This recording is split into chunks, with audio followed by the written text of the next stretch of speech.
E é feito de tinta acrílica, né? É, orgânica. Tudo muito orgânico, muito natureza. E não pode tocar, tá? Don't touch, it's art. Romero Brito? Se eu tô chamando? Catrina? É óbvio, velho. Vai doer pra caralho meu braço, velho. Guarapari e Búzios é minha arte. E o Brito? Romero Brito? Minha vida acabou. É de rua? Eu não sei nem onde eu tô, velho.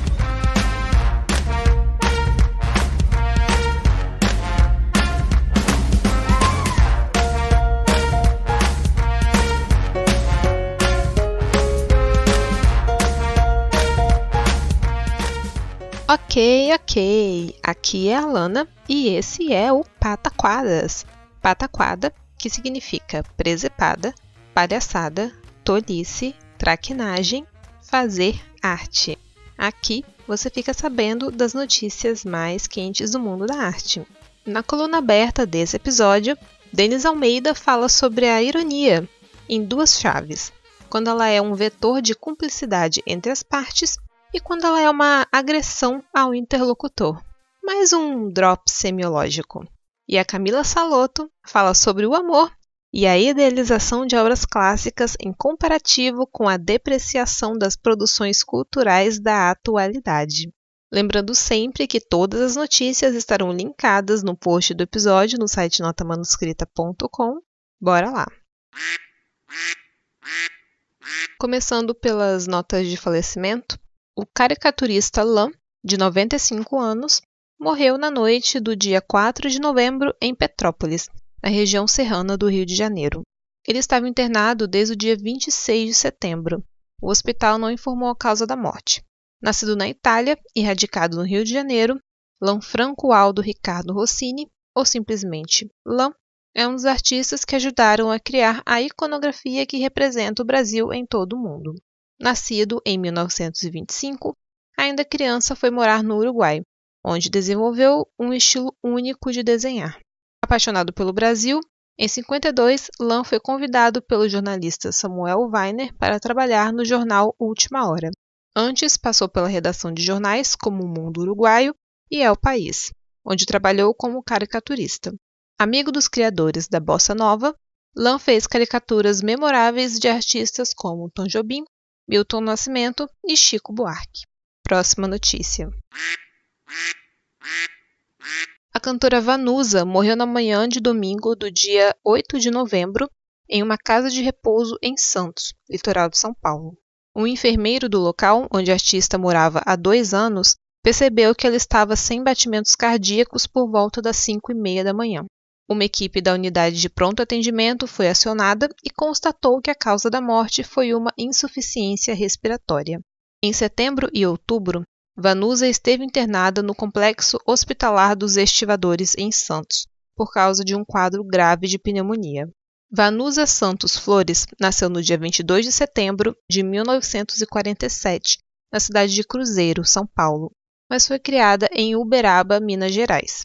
Com mais de 20 discos lançados ao longo da carreira e mais de 3 milhões de cópias vendidas, a cantora e compositora era mais identificada com a canção popular do que com a MPB, mas flutuou entre gêneros como rock, funk americano e samba.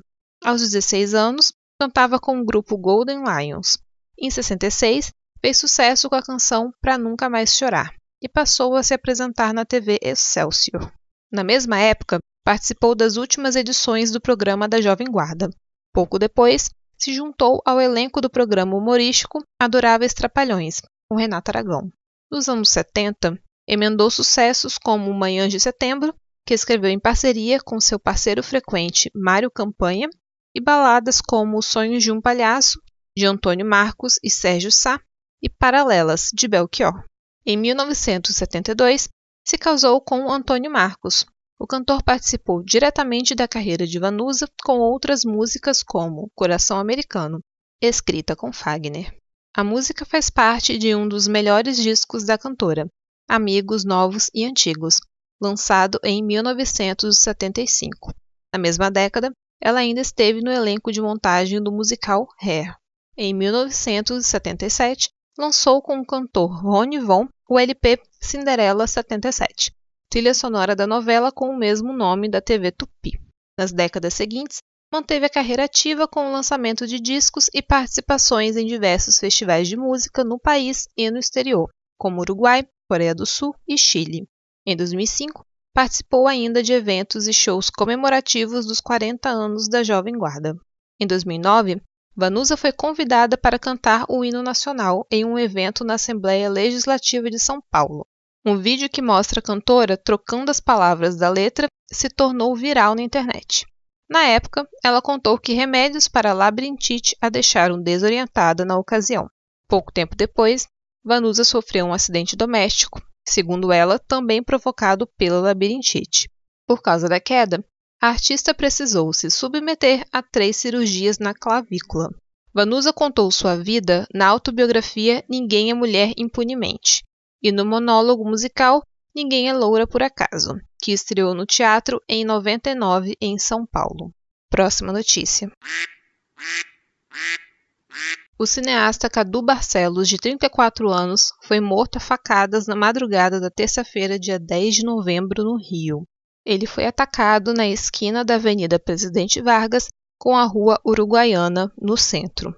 Carlos Eduardo Barcelos Sabino foi co-diretor do longa 5 vezes Favela, agora por nós mesmos, e fez trabalhos para a televisão e para a internet.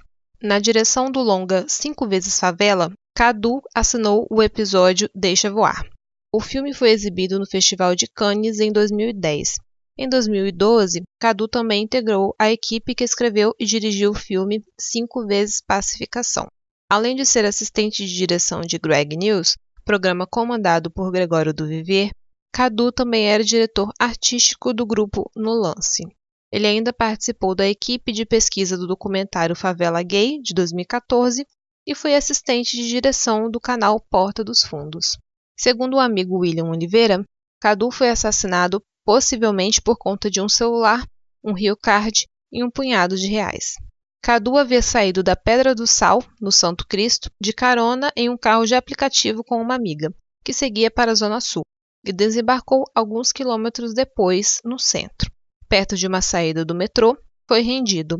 O cineasta chegou a ser visto gritando por socorro por volta das 3h30 da madrugada, mas caiu alguns metros à frente e morreu no local. A PM confirmou a morte e disse que encaminhou o caso à Delegacia de Homicídios. A Polícia Civil disse que abriu um inquérito para apurar as circunstâncias do crime e informou que a perícia constatou ferimentos provocados por instrumento perfuro-cortante, sobretudo na região do tórax. A corporação disse ainda que testemunhas serão ouvidas para esclarecer o caso e identificar o autor do crime. Cadu deixou a esposa e um filho de 2 anos. Normalmente eu começo pelas notícias internacionais, mas hoje eu resolvi fazer diferente e vou começar pelas notícias do Brasil. Vamos mostrar cultura pra esse povo? Vamos, faz um gritinho aí pra nós.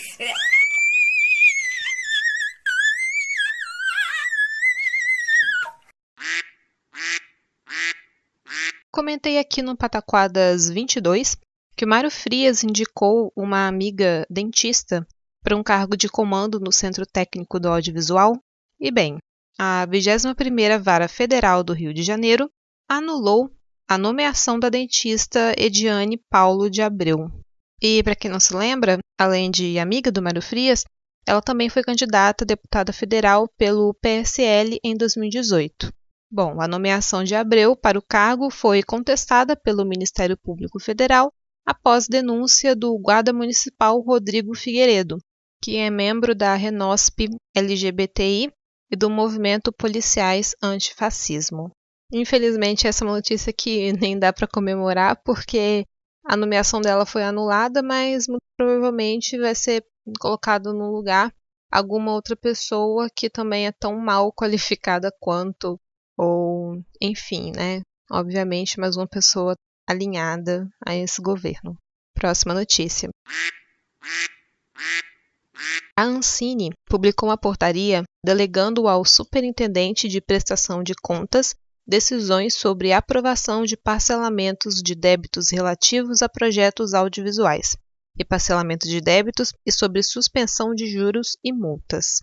E atualmente, um militar ocupa o cargo de superintendente de prestação de contas, Eduardo Andrade Cavalcante de Albuquerque, capitão de mar e guerra da Marinha. A decisão foi publicada no Diário Oficial da União na terça-feira, dia 3 de novembro, e é assinada pelo diretor-presidente substituto da agência, Alex Braga. Em julho, a Ancine informou que 4.219 longas-metragens e séries estão com as suas prestações de contas em aberto. Algumas das obras foram produzidas há quase 20 anos.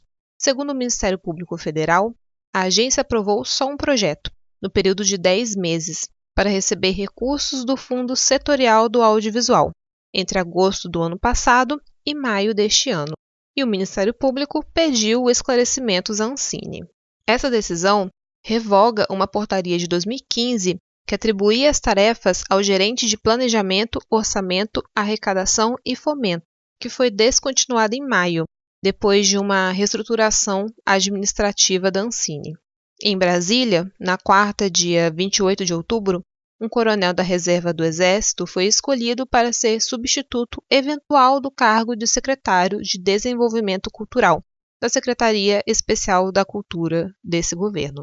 É de responsabilidade da pasta principalmente a infraestrutura de espaços culturais. E há também uma outra pasta da Secretaria de Cultura que está sob comando de um militar. A Secretaria de Fomento e Incentivo à Cultura é chefiada por André Porciúncula, um capitão da PM. E tem também a Funarte, que também é vinculada à Secretaria de Cultura e é comandada desde setembro por Lamartine Barbosa Holanda, que é coronel da Reserva do Exército. E eu comentei essa notícia aqui também na época. Então temos aí, não é, um quadro, né, de militares ocupando esses espaços de chefia na cultura. Bom, é isso que dá para esperar desse governo, né? Próxima notícia.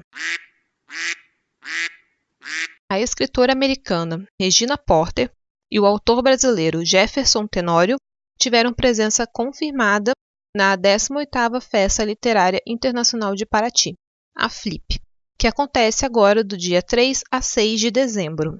Os autores vão dividir uma mesa com debates sobre racismo e desigualdade, falar sobre seus livros Os Viajantes, de Porter, e O Avesso da Pele, de Tenório. Porter é uma dramaturga premiada. Neste seu último romance, lançado em julho de 2019, ela narra a história de duas famílias, uma negra e uma branca, que começa após a Segunda Guerra Mundial e se desenvolve por 6 décadas. Tenório é escritor e professor.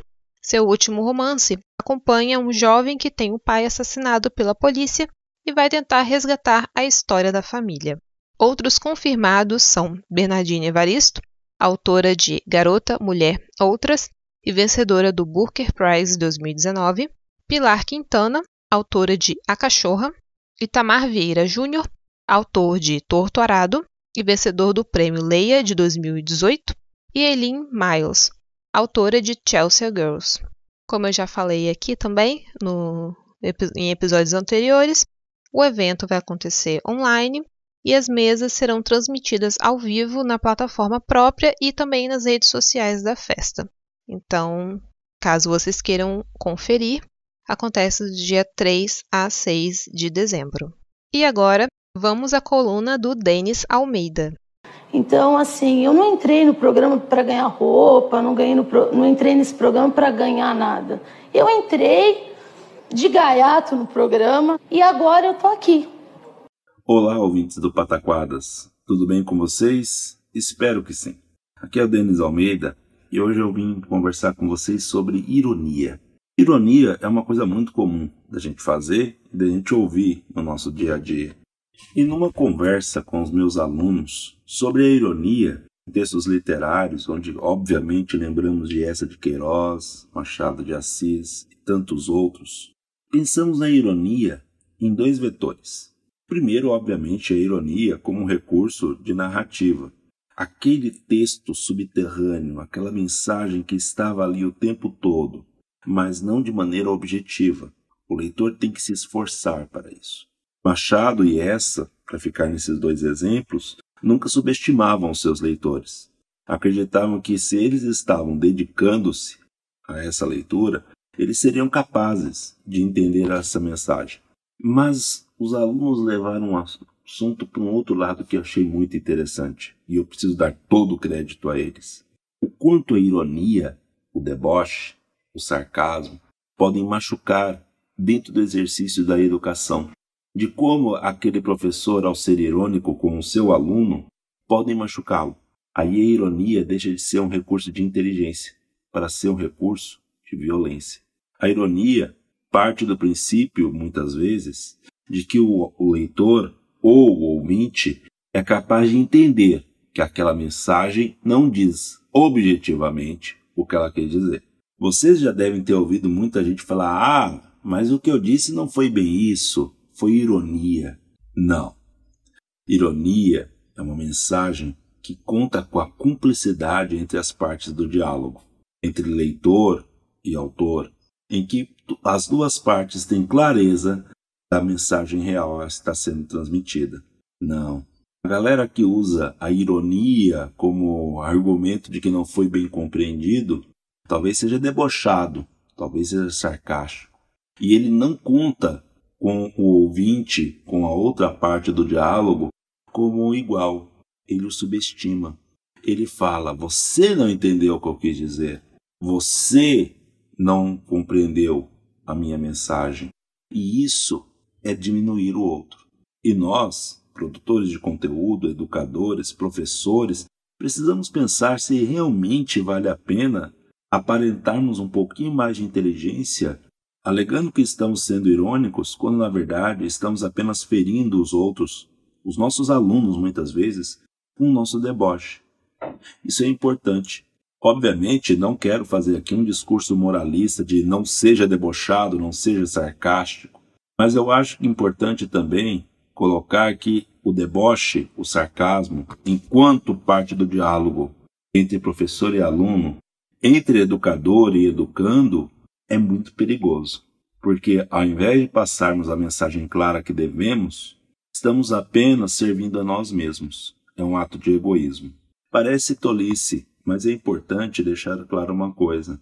No final das contas, quando você diz para todos que é irônico e na verdade está sendo sarcástico ou debochado, isso não demonstra sua inteligência, mas que justamente você ignora a mensagem que você mesmo está transmitindo.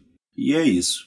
Espero que tenham gostado. E se quiserem me acompanhar no Twitter, o meu perfil é @Denis, com 2 N's, Almeida 82, tudo junto, onde falo de história, educação e outras coisas, de vez em quando de gatinhos também.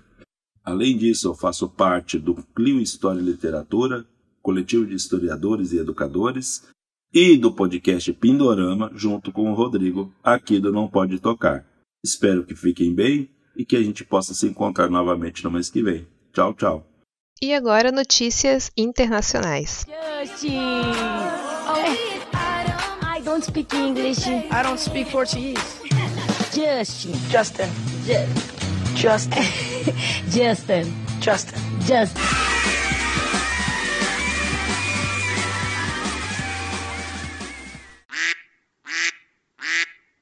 Moradores de Jersey City, New Jersey, nos Estados Unidos, votaram por uma medida que estabelece um fundo fiduciário de artes e cultura alimentado por impostos que deve gerar de 1 a 2 bilhões anualmente. Ao aprovar a medida, os eleitores abriram um precedente para que outras cidades apoiassem seus próprios artistas e organizações artísticas por meio de esforços financiados de forma semelhante. O referendo, que até o momento foi aprovado por 64% dos eleitores, permite que o Conselho Municipal arrecade um imposto anual de meio centavo a cada $100 do valor da propriedade avaliada. Por exemplo, o dono de uma casa no valor de $500 mil pagaria $25 por ano. A receita arrecadada será administrada por um comitê cujos membros serão nomeados pelo prefeito e vereador. O Conselho de Artes de Jersey City indicará um membro para representar a comunidade artística. O New York Times relata que o prefeito Stephen Fulop propôs o imposto em 2018 em resposta à pressão dos líderes artísticos locais, com a ideia de que um fluxo de receita estável significaria que o financiamento das artes permaneceria seguro, mesmo independentemente de como a cidade se encontrasse. Como os municípios de Nova Jersey não têm permissão para instituir esse imposto sem aprovação da legislatura estadual, Fulop pediu a ajuda de representantes estaduais para redigir um projeto de lei permitindo que as cidades o fizessem. O projeto foi finalmente transformado em lei pelo governador Philip Murphy em janeiro.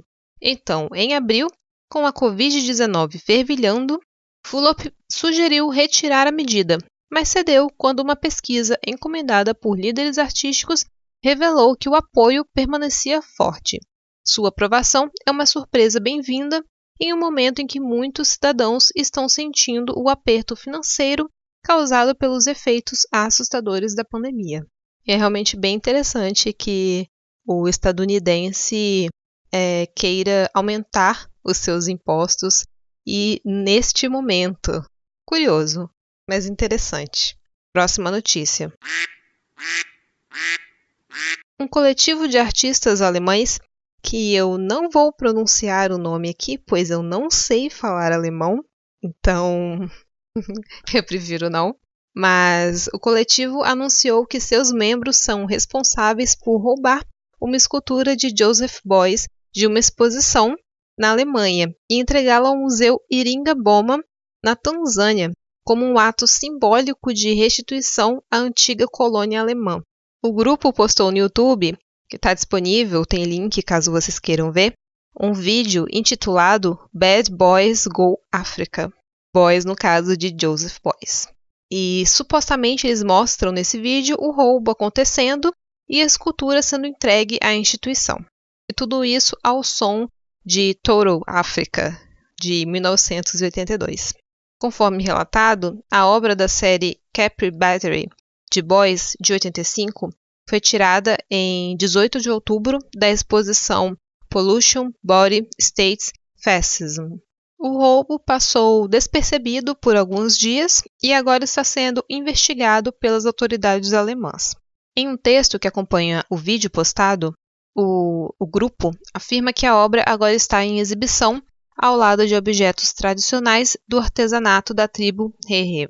O grupo afirma ainda, sob o regime colonial, objetos de artes, bens culturais e crânios de líderes foram roubados de Iringa e trazidos para a Alemanha em números inextricáveis.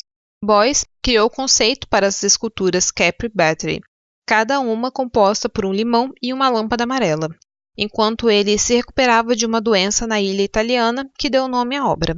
Existem cerca de 200 desses objetos, com interações residindo nas coleções do Museu de Arte Moderna de Nova York e das Galerias Nacionais da Escócia, Edimburgo, entre outras instituições. Próxima notícia. E falando ainda em restituições de obras de arte, o governo da Austrália anunciou que prometeu 7.200.000 dólares ao Programa de Retorno do Patrimônio Cultural do Instituto Australiano de Estudos Aborígenes e das Ilhas do Estreito de Torres, que visa restaurar artefatos indígenas mantidos no exterior para suas respectivas comunidades. O projeto foi lançado em 2018, no 205º aniversário do primeiro desembarque de James Cook na Austrália, como um programa piloto de 2 anos, com 1.400.000 dólares. O Instituto Australiano de Estudos Aborígenes e das Ilhas do Estreito de Torres é uma agência governamental que busca a devolução de objetos seculares e cerimoniais. Embora o esforço inicial visasse objetos em coleções públicas no exterior, após a expansão do programa, ele se concentrará também em colecionadores privados. De acordo com um relatório sobre o projeto até o momento, que foi publicado em setembro, cerca de 100.000 artefatos aborígenes ou das Ilhas do Estreito de Torres permanecem em coleções públicas no exterior. Destes, 25.089 são mantidos em 83 instituições norte-americanas, com um adicional de 31.692 em 55 instituições europeias e 33.343 distribuídos em 42 museus no Reino Unido. Reino Unido, como sempre, campeão no roubo de artefatos de outros lugares, né? Até o momento, o programa recebeu promessas de 44 instituições. E o programa planeja também fortalecer as relações entre instituições de coleta e proprietários tradicionais de artefatos aborígenes, com o objetivo de envolver as comunidades indígenas na negociação para a devolução dos objetos. Além disso, o projeto visa desenvolver um banco de dados de coleções no exterior contendo os objetos e estabelecer diretrizes de melhores práticas para sua repatriação. Próxima notícia. Continuando aí na mesma temática, já comentei aqui algumas outras vezes sobre essa questão de repatriação de obras na França, né, que essa discussão tem acontecido há algum tempo. E agora, o Senado francês votou unanimemente para aprovar um projeto de lei que restaurará 27 artefatos da era colonial em museus de Benin e Senegal. O projeto de lei cita 26 objetos roubados em 1892 do Benin por tropas francesas e uma espada pertencente a um comandante militar da África Ocidental. O grupo maior de itens está em posse do Museu do Quai Branly, que eu já comentei aqui, que fica em Paris. Enquanto a espada está atualmente emprestada no Museu do Exército da França para o Museu das Civilizações Negras em Dakar, Senegal. Essa votação ela faz parte dessa pesquisa que eu já comentei aqui algumas vezes, a pesquisa de 2018, que ficou conhecida como relatório Savoir-Sarr, que foi encomendada pelo Emmanuel Macron. E o objetivo é criar essa série de acordos bilaterais com o objetivo de conseguir uma repatriação em grande escala de objetos africanos. E em 2017, o Macron ele se comprometeu publicamente com essa restituição temporária ou definitiva da herança africana à África. E tudo isso dentro de um prazo de 5 anos.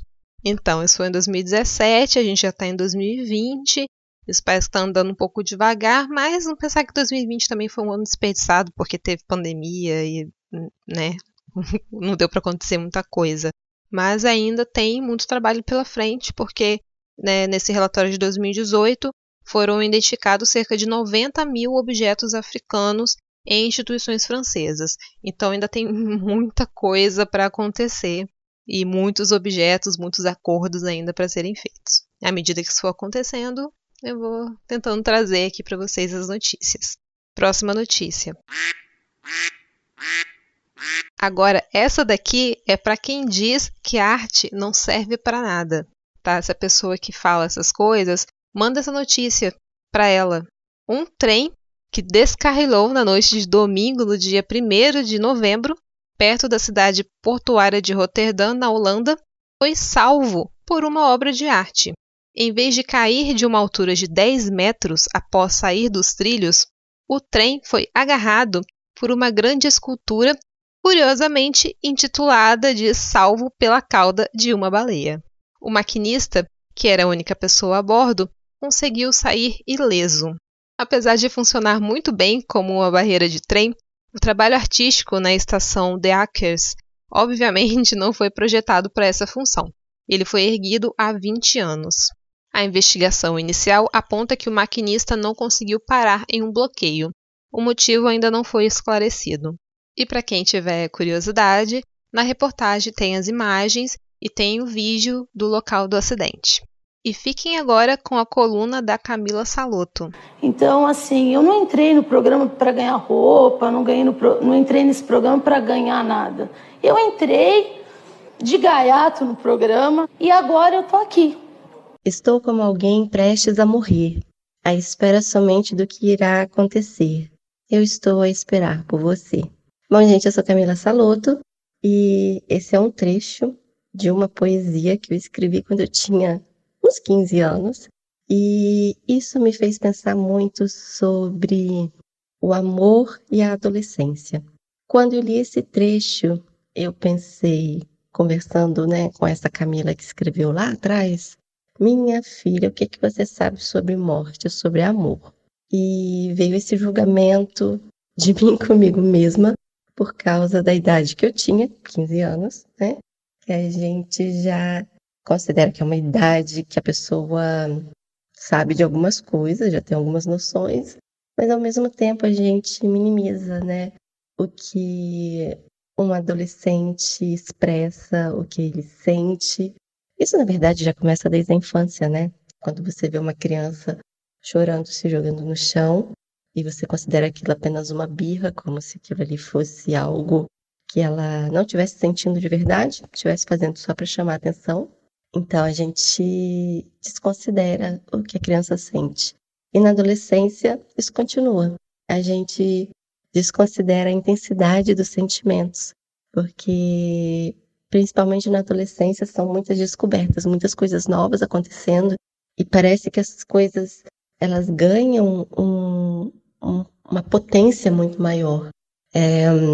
E aí, eu pensando isso sobre mim, na hora eu me lembrei de que eu li há um tempo atrás, há bastante tempo atrás, na verdade, um artigo que criticava alguma música de uma cantora pop, a Miley Cyrus.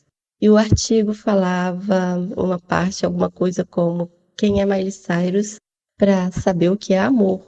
E aí falava, né, de uma adolescente tão jovem escrevendo sobre amor. E tempos mais tarde, eu estava escutando um rádio aqui na Alemanha, que aqui na Alemanha tem uma rede de rádio, de TV e rádio pública, que é a ARD. Então, cada estado tem a sua vertente da ARD, mas todos eles têm, o regional, pelo menos, em toda a região tem a ARD clássica. Que a intenção da rádio é, lógico, tocar música clássica, música erudita, mas ao mesmo tempo desmistificar muitas coisas da música, né? Trazer isso para um âmbito mais popular. E aí eles estavam fazendo uma matéria sobre o Mozart. E nessa matéria eles tinham acabado de tocar uma parte da peça Ascanio em Alba, e o texto, que eles chamam de libretti, foi escrito por Giuseppe Parini, um italiano. Essa obra foi apresentada pela primeira vez em Milão. Foi escrita em homenagem ao casamento do príncipe Ferdinando da Áustria e da princesa Maria Beatrice de Este. Então era uma obra feita para um casamento, e era uma obra que falava sobre amor. Por mais que o texto não tenha sido escrito necessariamente por Mozart, mas o Mozart ele participava de toda a produção. O Mozart ele fez, então, compôs a música para essa história de amor. E para você, mesmo para um músico, que você vai compor uma música ali, né, um instrumental, você precisa ter essa noção da intensidade, né, dos sentimentos e tudo mais. E pasmem, Mozart tinha 15 anos. Tinha 15 anos quando ele fez essa composição. E o que eu acho interessante aqui é que, aqui mesmo no Não Pode Tocar já tem episódio que fala sobre a questão da genialidade, né? Porque as pessoas sempre apresentam o Mozart como um gênio. Mas, na verdade, o Mozart ele foi explorado pelo pai desde muito pequeno. Então, a música... ao perceber a declinação de Mozart para a música, e da filha também, o pai, ele forçava as crianças, né? Muitas pessoas não sabem, mas Anna Mozart, a irmã do Mozart, ela era tão incrível quanto ele, porque os dois passaram a infância apenas estudando música, sendo forçado a aprender e a melhorar, e, enfim.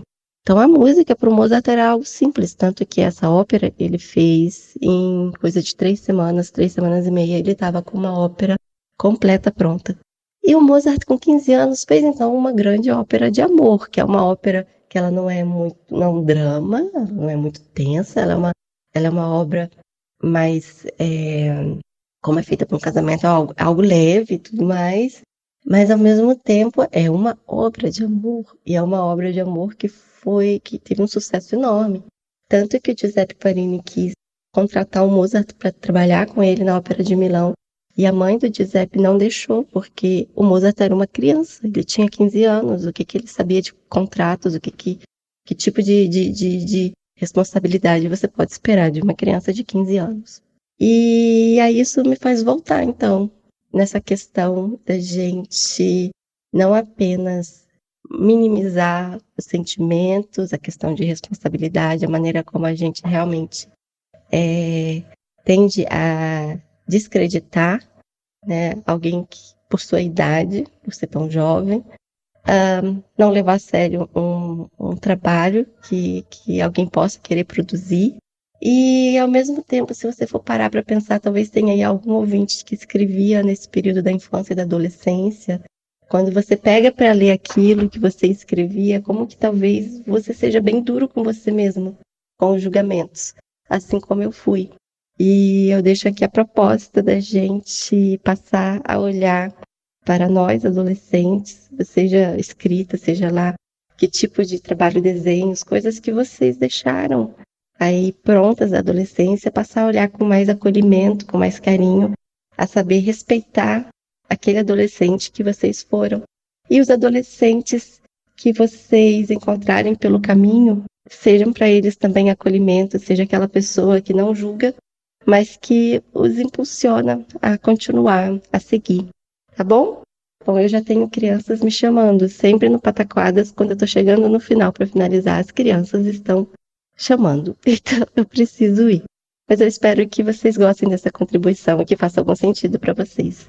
Um abraço e até o próximo Pataquadas.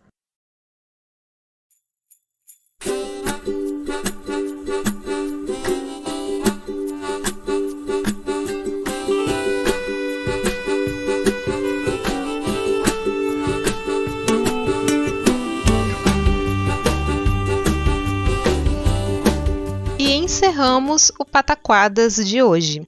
Se você gosta mesmo da gente e acredita no nosso trabalho, não deixe de nos avaliar no iTunes, no seu tocador de podcasts, porque assim você ajuda muito a gente a crescer.